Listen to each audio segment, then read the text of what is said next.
Hello दोस्तों, good evening, नमस्कार। आप सभी का स्वागत है आप सभी के अपने यूट्यूब चैनल परीक्षा की शिक्षा में।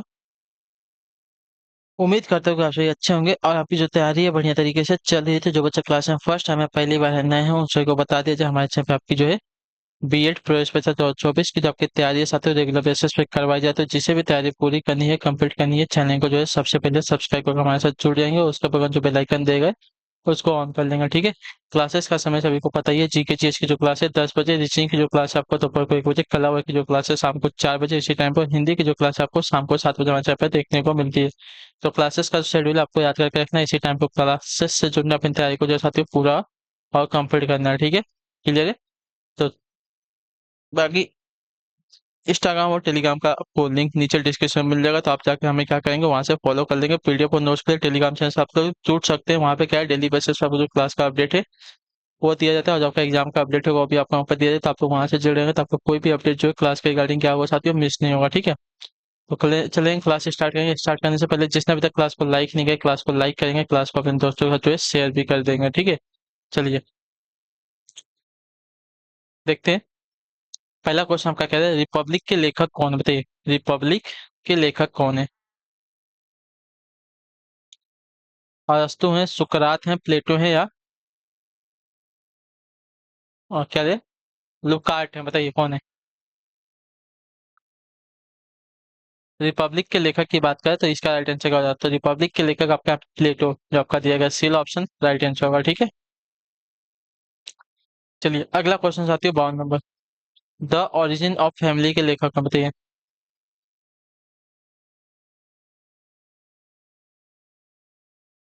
द ओरिजिन ऑफ फैमिली के लेखक की बात कर साथियों कौन है।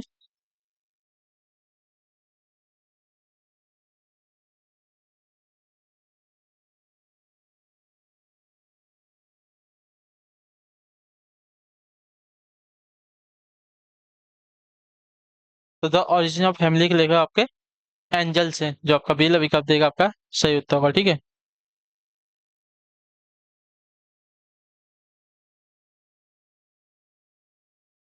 द ओरिजिन ऑफ फैमिली के लेखक आपके यहाँ पे हो जाएंगे साथियों एंजल्स, ठीक है। चलिए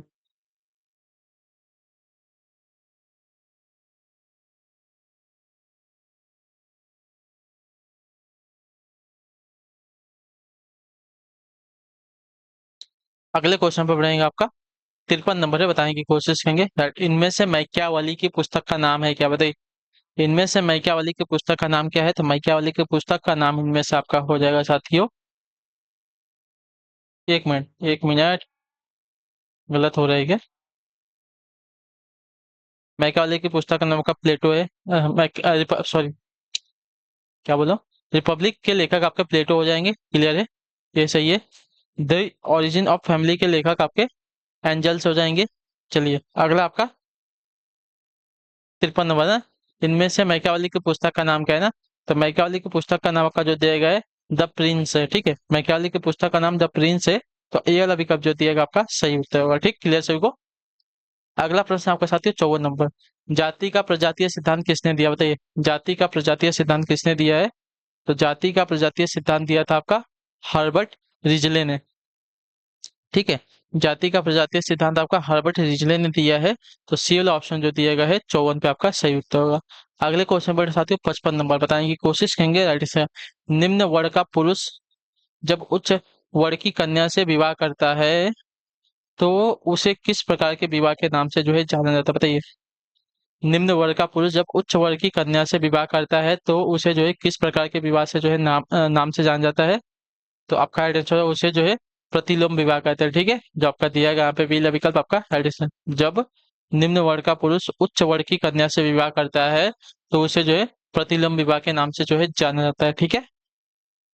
चलिए अगले क्वेश्चन में बढ़ेंगे 56 नंबर, क्या देगा। भारत में जजमानी प्रथा नी की व्यवस्था का अध्ययन सर्वप्रथम किसने किया, बताइए।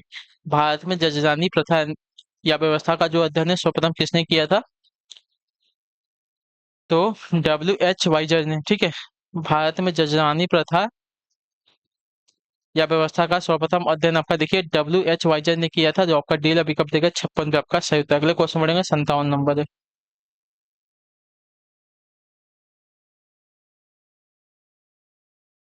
चलिए 57 पे बताने की कोशिश करेंगे, आपका राइट आंसर होगा गिब्सन का प्रत्यक्षीकरण का सिद्धांत है, क्या होते हैं गिब्सन के प्रत्यक्षीकरण का सिद्धांत क्या है। देखिए गिब्सन के प्रत्यक्षीकरण का सिद्धांत अगर देखने जाएंगे साथियों, हम वातावरण का प्रत्यक्ष अनुभव करते हैं, हमें जटिल चिंतन प्रक्रिया की मदद की आवश्यकता नहीं होती है, ठीक है। तो जो आपका ये वाला विकल्प देगा, आपका गिब्सन का प्रत्यक्षीकरण का सिद्धांत जो दिएगा, हम वातावरण का प्रत्यक्ष अनुभव करते हैं, हमें जो है जटिल चिंतन प्रक्रिया की मदद की आवश्यकता नहीं होती है। तो जो आपका दिया गया यहाँ पे ये वाला विकल्प 57 पे आपका राइट आंसर होगा, ठीक है। अगले क्वेश्चन बढ़ेंगे 58 में, उत्तर देने की कोशिश करेंगे 58 पे राइट आंसर होगा उन व्यक्तियों की पहचान की परिस्थिति जो मूल्य एवं लक्ष्य प्राप्ति के लिए प्रयास करने के कार्य में विकल्प ढूंढ रहे हैं, जिसको क्या संज्ञा दी जाती है बताइए। उन व्यक्तियों की पहचान की परिस्थिति जो मूल्य एवं लक्ष्य प्राप्ति के लिए प्रयास करने के कर्म में विकल्प ढूंढ रहे हैं को क्या संज्ञा दी जाती है, तो उन्हें अति स्थगन की संज्ञा दी जाती है। जो आपका दिया गया यहाँ पे सी वाला विकल्प आपका राइट आंसर हो जाएगा, ठीक है। क्लियर हो गया इसके बारे में। उन व्यक्तियों की पहचान की परिस्थिति जो मूल्य एवं लक्ष्य प्राप्ति के लिए प्रयास करने के क्रम में विकल्प ढूंढ रहे हैं, इनको जो है अधि स्थगन की संज्ञा दी जाती है। अगला आपका साथी 59 नंबर, मस्तिष्क की संवेग संबंधी अधिकांश सूचनाओं का अंतिम गंतव्य कौन सा बताइए। मस्तिष्क की संवेग संबंधी अधिकांश सूचनाओं का अंतिम गंतव्य कौन सा है, तो आपका आंसर पूर्व ललाटिया वल्कुल। जो आपका दिया गया यहाँ पे सीधा विकल्प आपका आंसर मस्तिष्क की संवेग संबंधी अधिकांश सूचनाओं का अंतिम गंतव्य आपका पूर्व ललाटिया वल्कुल है। जो आपका दिया गया यहाँ पे सीधा विकल्प 59 पे आपका सही उत्तर होगा, तो ठीक है। क्लियर हो गया इसके बारे में।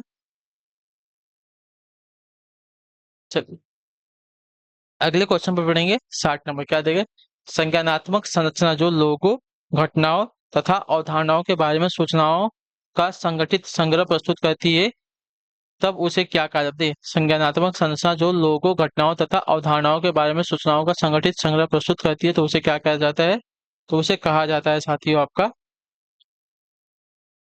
स्कीमाज। जो आपका पीला विकल्प देगा आपका सही उत्तर होगा, ठीक है। क्लियर होगा इसके बारे में। चलिए अगले क्वेश्चन पे बढ़े आपका 61 नंबर, उत्तर देने की कोशिश करेंगे आपका राइट आंसर। सुई का तत्सम शब्द क्या बताइए। सुई का तत्सम शब्द क्या है, तो सुई का तत्सम जो दिया गया आपका सूची होता है, ठीक है।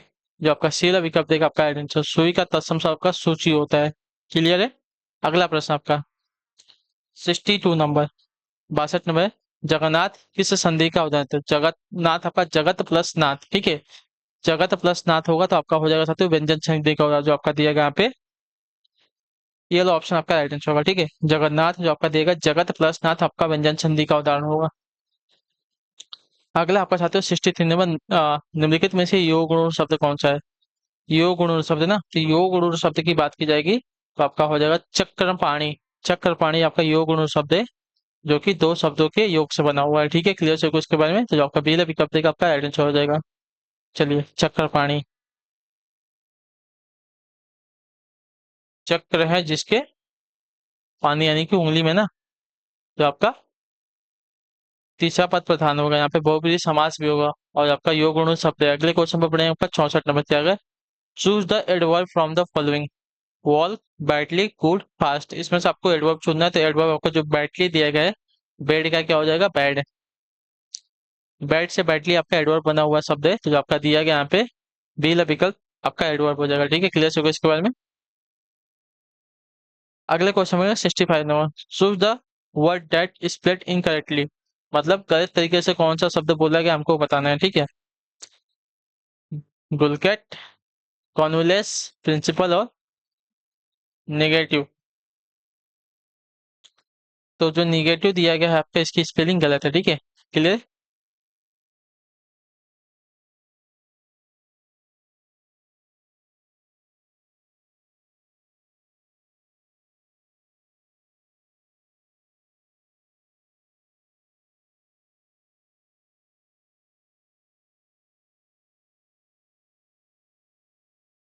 निगेटिव होता है, ई नहीं आता है यहाँ पे, ए आता है, ठीक है।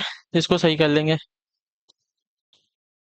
अगले क्वेश्चन बढ़े आपका 66 नंबर, choose the noun from the given word grave. Choose the noun from the given word grave. Grave का हमको नाउन बताना, देखिए ग्रेव का नाउन अगर देखने जाएंगे साथियों, तो आपका हो जाएगा यहाँ पे ग्रेविटी। ग्रेव का नाम आपका ग्रेविटी हो जाएगा, जो आपका दिया गया यहाँ पे सी वाला विकल्प 66 पे आपका सही उत्तर। डी वाला विकल्प जो दिएगा आपका राइट आंसर होगा, ठीक है, सी वाला नहीं, डी वाला विकल्प आपका राइट आंसर होगा। अगला आपका देखते हैं 67। विश्व बैंक की सुलभ ऋण खिड़की किस संस्था को कहा जाता है, बताइए। विश्व बैंक की सुलभ ऋण खिड़की जो है किस संस्था को कहा जाता है, तो आपका राइट आंसर साथियों अंतरराष्ट्रीय विकास एजेंसी को, ठीक है, क्लियर है। विश्व बैंक की सुलभ ऋण खिड़की जो है आपका अंतरराष्ट्रीय विकास एजेंसी को कहते हैं। तो आपका जो दिया गया पहला विकल्प आपका राइट आंसर होगा।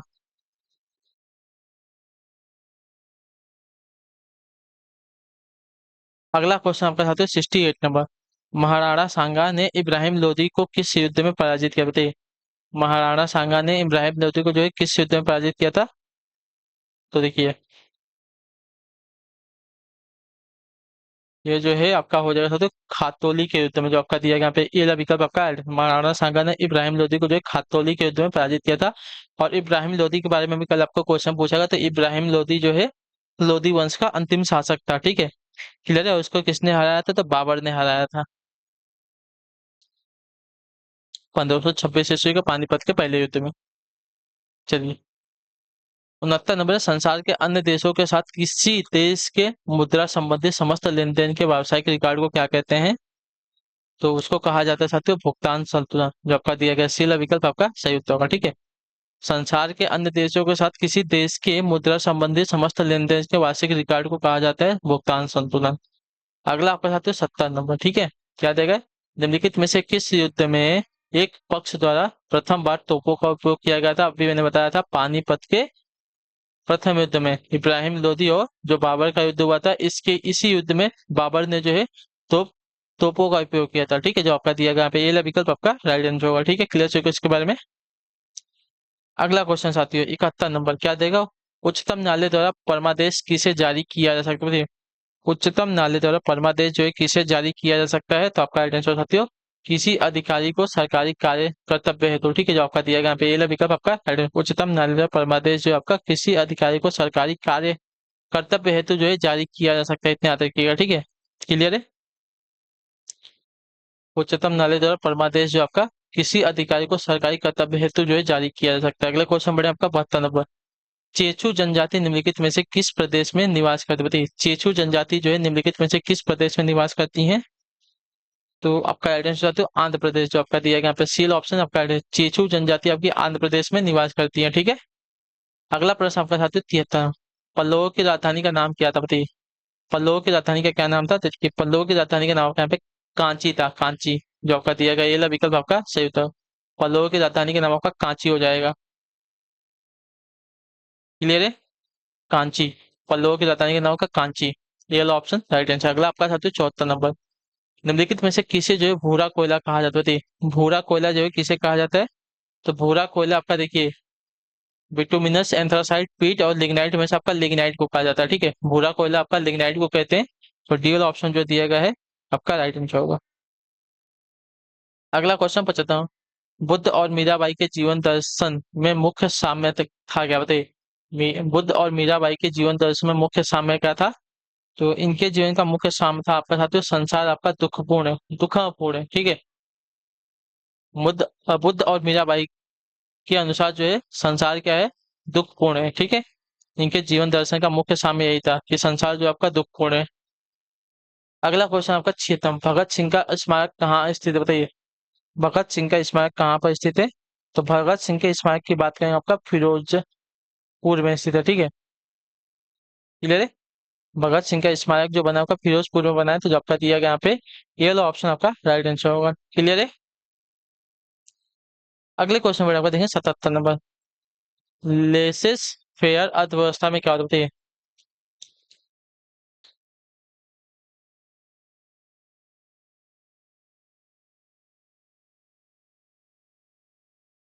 लेसेस फेयर अर्थव्यवस्था में क्या होता है, देखिए लेसेस फेयर अर्थव्यवस्था में आपका देखिए बाजार में मांग और आपूर्ति बलों के मुक्त रूप से कार्य करने में सरकार हस्तक्षेप नहीं करते, ठीक है, जिसको क्या कहते हैं लेसेस फेयर कहते हैं, ठीक है।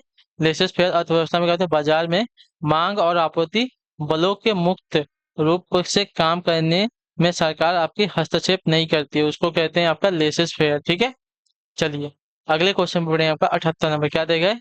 भारतीय संविधान की उपदेशिका उपदेशिका में परिवर्तन किस संशोधन अधिनियम से किए गए थे, बताइए।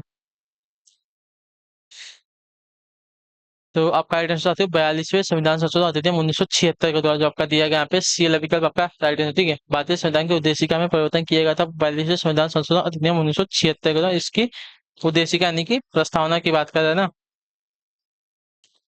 तो इसमें जो है इसके तहत उद्देशिका में संपूर्ण प्रभुत्व संपन्न लोकतंत्रात्मक पंथ निरपेक्ष समाजवादी शब्द जो है जोड़े गए थे। इसके अलावा राष्ट्र की एकता के स्थान पर जो है राष्ट्र की एकता और अखंडता शब्द जो है जोड़े गए थे। ठीक है, चलिए अगला आपका 79 नंबर क्या देगा? निम्नलिखित में से कौन सा एक मुगल सम्राट द्वारा नियुक्त बंगाल का अंतिम सूबेदार था, बताइए।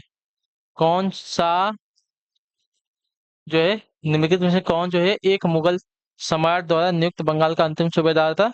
तो आपका राइट आंसर यहाँ पे हो जाएगा साथियों मुर्शिद कुली खान। ठीक है, जो आपका दिया गया यहाँ पे बी वाला विकल्प आपका राइट आंसर होगा। ठीक है, क्लियर होगा इसके बाद मुगल सम्राट फर- फरुख सियर द्वारा 1777 ईस्वी में मुर्शिद कुली खान को बंगाल का अंतिम सूबेदार जो है नियुक्त किया गया है। आखिरी क्वेश्चन बताने की कोशिश करेंगे आपका। चोल राजा राजेंद्र ने निम्नलिखित में से कौन सी पदवी धारण नहीं की थी?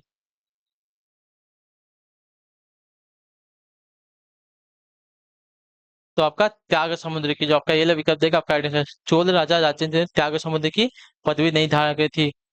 गैंगकोंड, मुंडीकोंड और पंडित चोले सभी की आपकी उन्होंने उपाधि धारण की थी, लेकिन त्याग समुद्र की उपाधि उन्होंने धारण नहीं की थी। ठीक है, क्लियर है, पदवी धारण नहीं की थी। क्लियर, तो चलिए इसी के साथ जो आपकी क्लास है आज की यहीं पे कंप्लीट होती है। यही होप ये क्लास अच्छी लगी। अच्छी क्लास को लाइक करेगा, चैनल पे पहले तो चैनल को सब्सक्राइब, और हमें जो है कमेंट अपने क्लास के बारे में जो है आपको क्लास कैसे, तो हम आपसे मिलते हैं आपकी अगली क्लास में। तब तक के लिए टाटा बाय बाय, जय हिंद, जय भारत। आपसे क्लास से जुड़ने के लिए बहुत बहुत ही धन्यवाद साथियों।